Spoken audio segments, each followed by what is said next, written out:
On commence.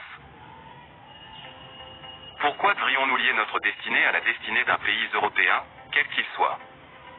Pourquoi devrions-nous engager notre paix et notre prospérité dans les filets de l'ambition, des rivalités, des intérêts, des humeurs ou des caprices d'un pays européen aussi puissant soit-il?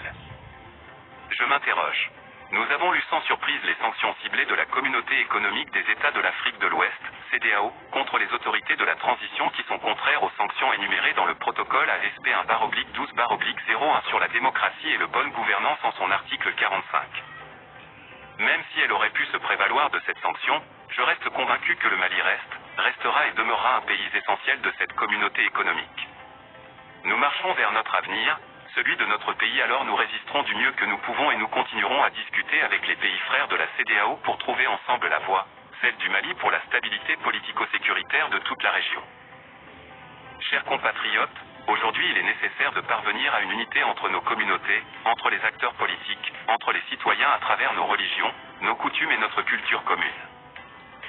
Nous ne pourrons prétendre au progrès, au développement, à la paix et la prospérité que si le mot uni prend toute sa valeur et s'impose dans tous les débats et désaccords internes.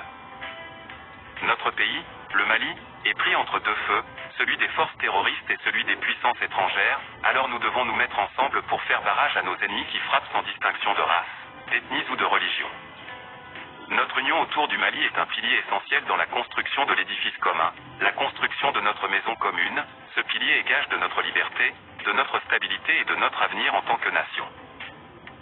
Faisons preuve de bonne foi, soyons justes les uns envers les autres, arrêtons les calomnies et la méchanceté gratuite, cultivons la paix et vivons en harmonie ensemble au nom de la religion, de la laïcité, de la moralité, de la paix et de la prospérité. Soyons ce peuple guidé par la paix et une justice sociale, soyons ce peuple de pardon et de tolérance pour donner un bon exemple au monde comme le Rwanda ou la Corée du Sud. Oui, nous avons parmi nous des citoyens corrompus, ambitieux ou bercés d'illusions qui se plaisent à trahir ou à sacrifier les intérêts de leur propre pays sans réprobation aucune. La CEDEAO, la France, sont des partenaires avec lesquels nous devons développer des relations commerciales, économiques et avoir le minimum de connexions politiques.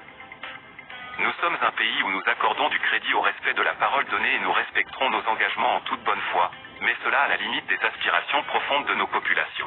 L'Europe a toute une série d'intérêts fondamentaux qui n'ont aucun rapport avec nous ou alors un rapport historique très lointain.